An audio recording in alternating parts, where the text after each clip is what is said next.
வணக்கம். India starter அப்படின்ட்டு ஒரு டாக்குமெண்ட்ரி லண்டன்கார எவனோ ஒருத்தன் எடுத்தான் 2013 அந்த ரேப் பண்ணி சாகடிக்கப்பட்ட அந்த நிர்பயா அப்படிங்கிற அந்த பொண்ணுடைய பற்றிய டாக்குமெண்ட்ரி.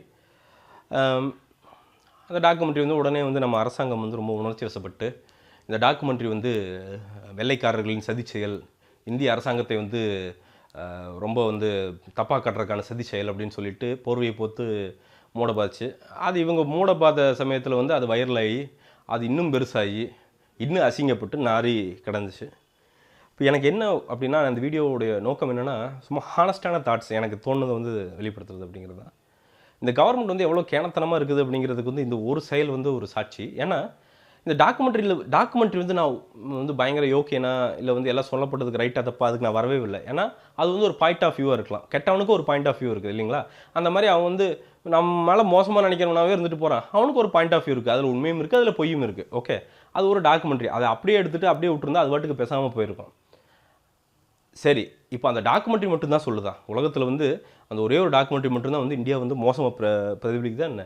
அதில் சொல்லப்பட்ட உண்மைகள் நிறையா இருக்குது. அதுபோக வந்து 10 நாடுகள் வந்து நம்மளுக்கு ட்ராவல் அட்வைசரி தர்றாங்க. இந்த நாட்டுக்கு போனீங்கன்னா ஃப்ளைட் விட்டு இறங்கினாவே உங்களை வந்து ரேப் பண்ணிடுவாங்க அப்படின்ட்டு அவங்கவுங்க நாட்டு பொம்பளைகளுக்கு சொல்லி அனுப்புகிறாங்க. அதை பற்றி இந்த கவர்மெண்ட் வந்து என்ன பண்ணுச்சு?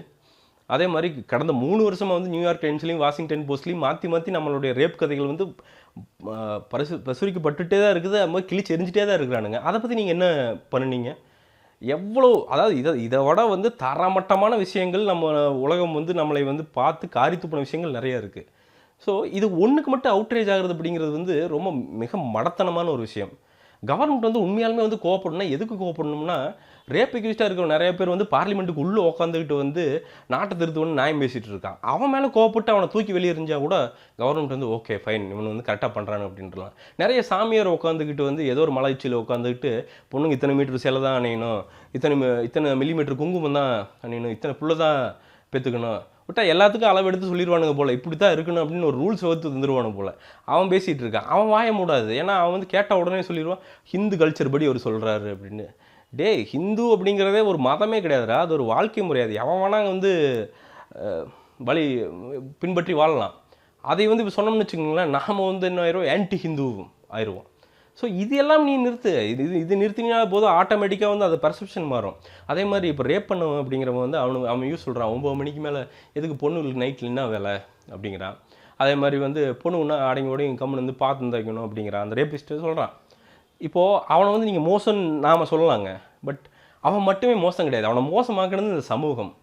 அது இவன் வந்து எப்படின்னா அந்த கெட்ட விதைக்கு வளர்ந்த ஒரு தப்பான ஒரு விருச்சம், அவ்வளோதான். இந்த விருச்சத்தை போய் பிடிச்சி வெட்டி ஒன்றுமே ஆக போகிறதில்ல. இந்த மாதிரி விதைகள் வந்து 1000 விதைகள் பல இடங்கள் வந்து தூவப்பட்டிருக்குது.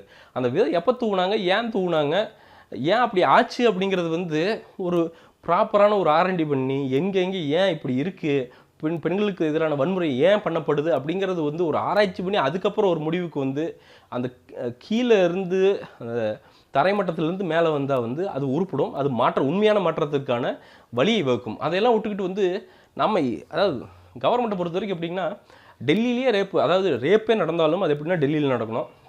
அதுலேயும் வந்து ஒரு 5 டிவி சேனல் வந்து மைக்க பிடிச்சிட்டு போய் எல்லாத்தையும் வந்து பேட்டி எடுக்கணும், ரேபிஸ்ட் குடும்பம் எல்லாத்தையும். அப்போ தான் அதுக்கப்புறம் 2 நாள் பேட்டி எடுத்ததுக்கப்புறம் தான் கவர்மெண்ட்டே முழிக்கும். கவர்மெண்ட் முழிச்சோடனே கொண்டு போய் சிங்கப்பூர் கொண்டு போவானுங்க, அடுத்து ஹாங்காங் கொண்டு போவாங்க, அப்புறம் அமெரிக்கா கொண்டு போவானுங்க. அதே ரேப்பு தான் நம்ம பொள்ளாச்சியில் நடந்தாலும் ராமநாதபுரத்தில் நடந்தாலும் கவர்மெண்ட்டுக்கு அது ரேப்புன்னு தெரியாது. ஏன்னா டெல்லியிலேருந்து தூரமாக இருக்குது இல்லைங்களா என்ன. ஸோ இதுதான், அதாவது ரேப் அப்படிங்கிறதுக்கே வந்து நீ 2 ஸ்டாண்டர்டு வச்சுருக்கிற, பிரைமரி ரேப், செகண்டரி ரேப்புன்னு. அப்புறம் நீ என்னத்தை போய் நீ ரேப் ப்ராப்ளத்தை வந்து சால்வ் பண்ணிட முடியும்? எந்த கவர்மெண்ட்டு தான் சால்வ் பண்ணிட முடியும்? ரேப் அப்படிங்கிறதுக்கு எல்லா அந்த ரூல்ஸு சட்ட ஓட்டைகளே ஃபஸ்ட்டு அடை. ரேப்பிஸ்ட் அப்படிங்கிற தப்பிக்கிறதுக்கு வழியே இல்லாத மாதிரி அடை. அது ஒன்று. அது வந்து எப்படின்னா அது கடைசி எக்ஸ்ட்ரீம். அது நடந்து முடிஞ்சதுக்கப்புறம் நீ அதை அவனை தூக்கில் போட்டு என்னமோ 2ஆக வெட்டி என்ன பிரயோஜனம்? அசிங்கம் தான். அந்த ஊர் எழுதுறது தான். அந்த அசிங்கம் நடக்காமல் இருக்க என்ன வழி பண்ணணும்? கிராமத்துக்கு போகணும். இப்போ அவன்லாம் வந்து இந்த உட்காந்துட்டு பேசுகிறான்னா, பொம்பளைங்க இப்படி தான் இருக்கணும் அப்படின்னு அந்த ரேபிஸ்ட் பேசுகிறான்னா, அவனுக்கும் ஒரு 5 அறிவுள்ள குரங்குக்கும் பெரிய வித்தியாசம்லாம் ஒன்றுமே கிடையாது. ஏன்னா அவனுக்கு வந்து இக்னோரன்ஸில் பேசுகிறான். அந்த இக்னோரன்ஸ் எதனால் ஆச்சு? நீ படிப்பறிவு எவனுக்குமே தெரில. 60 வருஷம் ஆச்சு சுதந்திரம் தந்து அப்படிங்கிற அதாவது தமிழ்நாடெல்லாம் வந்து நம்மளாம் வந்து கோயில் கட்டி கும்பிடணும். நம்ம முடிஞ்ச அளவுக்கு எல்லாத்துக்கும் அந்த பேசிக் படிப்பறிவாவது எல்லாத்துக்கும் இருக்குது. தமிழ்லேயாவது எல்லோரும் படிக்க வந்து முக்கால்வாசி பேர்த்துக்கு தெரியும். அது கூட இல்லாமல் பீகார்லாம் நிறைய பேர் இருக்குது. ஏன்னா அவங்களாம் ஸ்கூலையே வந்து அவங்க அப்பா தாத்தன்லேருந்து எவனும் ஸ்கூலையே பார்த்தது கிடையாது. ஏன் ஃபண்ட்ஸ் எல்லாம் இல்லாமல் இருந்ததா? எப்பவுமே இருக்குது. நீ ஊழல் பண்ணிட்டு உக்காந்துட்டு ஸ்கூல் கட்டவோ இல்லை எஜுகேஷனுக்கான எந்த இன்ஃப்ராஸ்ட்ரக்சருமே போகாமல் பல ஸ்டேட்டை வந்து வச்சுட்ட.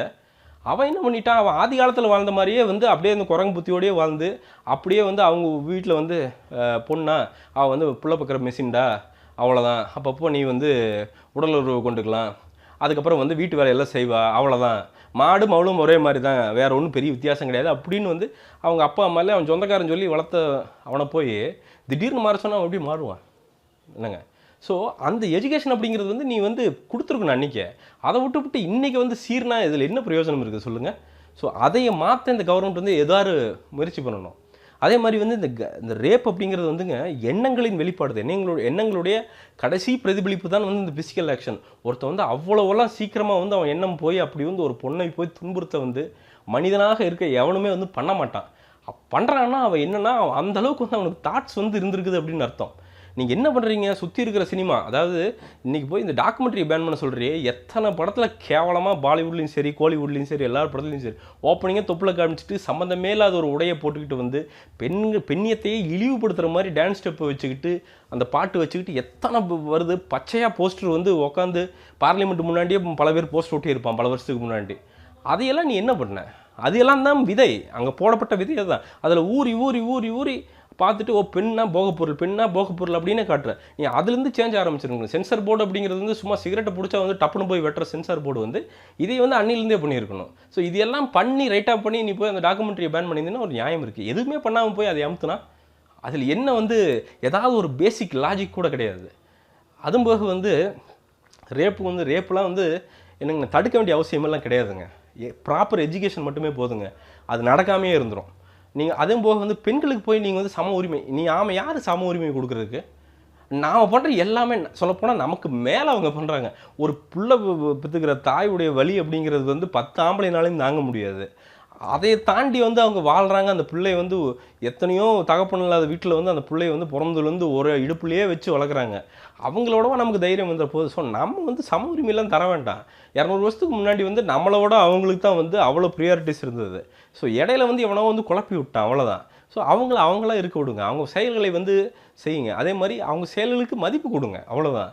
அவங்க பெண்ணியம் சம்மந்தமாக பல விஷயங்கள், அவங்க உடல் கூறு வந்து நம்மளை மாதிரி கிடையாது. அப்படிங்கிறப்போ அது சில விஷயங்கள் நடக்கும்போது அதுக்கான ரெஸ்பெக்ட் கொடுங்க. ஏன்னா நீ உனக்கு நடக்கும்போது அவங்க ரெஸ்பெக்ட் கொடுக்குறாங்க இல்லையா, அவ்வளோதான். மியூச்சுவல் ரெஸ்பெக்ட் இருந்தால் வேலை முடிஞ்சுது. அதே மாதிரி எண்ணங்கள், அதாவது எப்போ பார்த்தாலும் பொண்ணுங்களை வந்து மட்டம் தட்டி கேவலமாக பேச வேண்டியதில்லை. சின்னதுலேருந்து, அதாவது பெற்றோராக இருக்கிற நாம இல்லை வந்து ஒரு அடல்ட்டாக 40 வயசில் இருக்கிற நாம போய்ட்டு ஒரு 20 வயசு பையன்கிட்ட 18 வயசு பையன்கிட்ட போய் பையன் பொண்ணு மோசம், பொண்ணு கேவலண்டா அப்படின்னு நீ பேசுனேன்னா அவன் அங்கேருந்து அதை பிடிச்சி அப்படியே தான் மேலே வளருவான். அதை பண்ணாத நீ, அவங்கள க்ளோரிஃபையும் பண்ண வேண்டாம். நீ வந்து இருக்கிற உண்மையை சொல்லிட்டு வெளியில் வந்துடு, அவ்வளோதான். அதை பண்ணாலே வந்து ரேப் நின்று போயிடும்.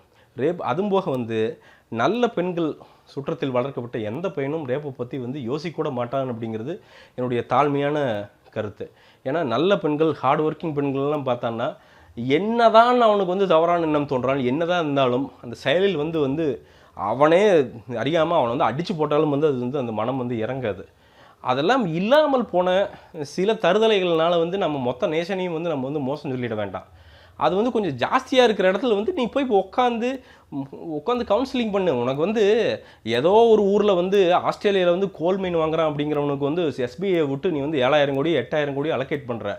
இப்படி ஒரு ப்ரெஸ்ஸிங் இஷ்யூ நம்மளுடைய நாட்டுடைய எக்கனாமியே பாதிக்குது. ஏன்னா நம்மளை வந்து நம்பி எவனும் பிஸ்னஸ் இன்வெஸ்ட் பண்ண வர மாட்டான். ஏன்னா அந்த லேடி ஓனராக இருந்தால் அவளுக்கு வந்து இங்கே சேஃப்டி கிடையாது அப்படின்னு அவங்க நினைப்பாங்க. ஸோ இந்த மாதிரி ஒரு ப்ரெஸ்ஸிங் இஷ்யூக்கு 10,000 கோடி அலோகேட் பண்ணி ஒரு R&D எடுத்து ரிசர்ச் பண்ணி ஏன் எங்கிருந்து வருது அப்படின்னு பாரு. போலியோ ஒழிக்க முடியலையா நம்மளால்? எவ்வளோ பெரிய நாடு, போலியோ ஒழிக்கவே முடியாதுன்னு சொன்னாங்க, சுத்தமாக ஒழிச்சிட்டோம். அதே மாதிரி ரேப்பையும் ஒழிப்போம். ஸோ இது வந்து ஒரு சமூக பிரச்சனை. இது அது வந்து ஒரு பெரிய அகண்ட பார்வையில் டீல் பண்ணால் மட்டும்தான் அது வந்து இது சால்வ் பண்ண முடியும். இந்த மாதிரி கேனத்தனமாக வந்து வர டாக்குமெண்ட்ரியை வந்து போட்டு மூடியோ, இல்லை இந்த சாமியார்களுடைய கேனத்தனமான பேச்சினாலேயோ, இல்லை இந்த அரசினுடைய கேனத்தனமான செயல்களாலேயோ எல்லாம் வந்து எதுவுமே நடந்துடாது. ஆக இதை வந்து ஃபஸ்ட்டு புரிதலோட பெண்களுக்கான மரியாதை நாம் தந்தால் போதும். அதே மாதிரி ரொம்ப வந்து உத்தமமாக நடிக்கணும் வேண்டியதில்லை. அதுக்குன்னு அதான் என்னென்னா கவர்மெண்ட் ஒன்றா வந்து பெண்களுக்கு அப்படியே ஆரத்தட்டு எடுத்து சுற்றும், இல்லைன்னா அவங்கள தூக்கி வீசிட்டு மறந்துட்டு ஓடிடும். இது ரெண்டுமே நீங்கள் பண்ண வேண்டாம். அவங்களாம் இருக்கிற கொடுங்க, அவங்களுக்கான சம உரிமையை வழங்குங்க.